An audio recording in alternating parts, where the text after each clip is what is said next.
Wow, what a great puck. Yeah, I was working the hockey game the other night. Lucky you caught a puck. Well, no, actually, this guy in the stands got it. But Kids in the Hall remains forever ingrained in Canada's culture, and one major part of that puzzle is the gentleman on the left of your screen there, Bruce McColluch. He's gearing up for a cross-country tour, the Dark Purple Slice.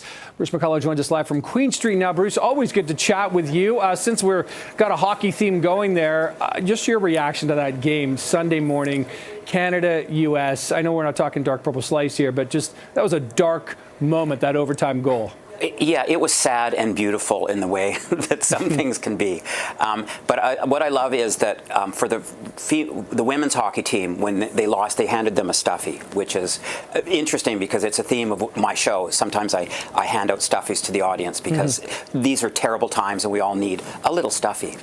Yeah, we could do with that. We could also do with some laughter. And Bruce, you definitely provide plenty of that, now and through the past several decades. I mean, you've been, front and center in Canadian comedy here. So let's talk about Dark Purple Slice, your new stand-up act. It's coming to Toronto next month here.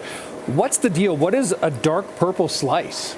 Well, it refers to, it emanates from a review I had way back, which called me the Dark Purple Slice of the Kids in the Hall, which means I'm kind of the one who does the sort of shaded gallows humor. And, one of the backbones of the show is how we use dark humor to get through the very tough times in life. And of course, right now, remember there used to be COVID? It was almost quaint. Now the world is on fire. And so I think we need humor and we need each other in these beautiful dark times. Yeah, I'm with you. I'm a huge dark humor fan. I think it's great because if you can't kind of laugh at some situations, kind of what's your option, right? Yes, of course. And I tell a couple stories of times when gallows humor got us through a very, very dark times. And we do use humor to make sense of things. And I say, like, sometimes in the dark times, humor is all you got. And we lean on it and we lean on each other in those times. Now, the press release I have here, Bruce, tells me that your act moves between hilariously absurd and unexpectedly tender. Tell us about the unexpectedly tender, Bruce McCulloch. Well, I think it's important right now that we need each other. And I sort of talk about the humanism of leaning on each other and how we're each other's friends and all we have is people. And so there are some sort of touching moments. And I've been lucky, when I meet people after the show, they often say, oh, my God, this is what we needed right now. And so, yeah, I love the world. I'm a humanist. And I think that kind of reverberates in this show. Do you feel, because of the times that we're living through, Bruce, the importance of comedy and particularly dark comedy, does that almost add a little bit of extra pressure to your comedy that people do? I mean, I'm with you. I think we do need it. Clearly, your fans need it. Does that sort of add an element to you of, I've really got to provide and produce here? Well, no, I love that pressure. Like, I love that I'm walking out to commune with these people. I'm staying in a hotel watching TV for 4 hours so I can come and perform for these people I'm just meeting.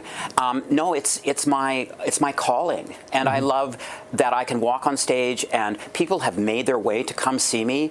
They put on clothes. They're there on time. And we're here to commune with each other. And so it elevates me and it makes the show just amazing for me. So the shows aren't clothing optional? Well, some of them are. Depends where you go. London, Ontario, there was a few naked people the first show, but that's London, Ontario. Come on. That's London. I mean, I've been to London a few times. That is London.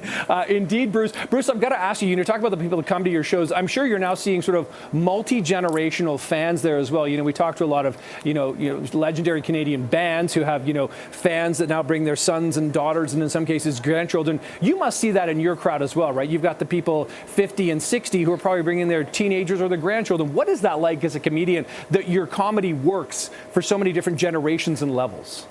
Well, you're right, and I love that. Like, we often have, like, a dad and his weird son or weird dad and his cool son, and that they can't communicate really well, but one of the things that sews them together is the Kids in the Hall or the worldview of that. And so, the reverberation of, what the Kids in the Hall meant to people and mean to people is really lovely. And I used to be afraid of it, but now I embrace all these outsiders who come. And yes, sometimes it's the son who is queer and the dad didn't know how to talk to him about it, but they watched our show, and here they are. That's pretty amazing. All these years later, yeah. Bruce McColluch, thank you so much for this. Always appreciate this. Best of luck with the shows. Good to see you. Hopefully we could see you up here in Agincourt at some point, but best of luck with the tour. Thank you so much. Thank you for having me on. Pleasure. Anytime.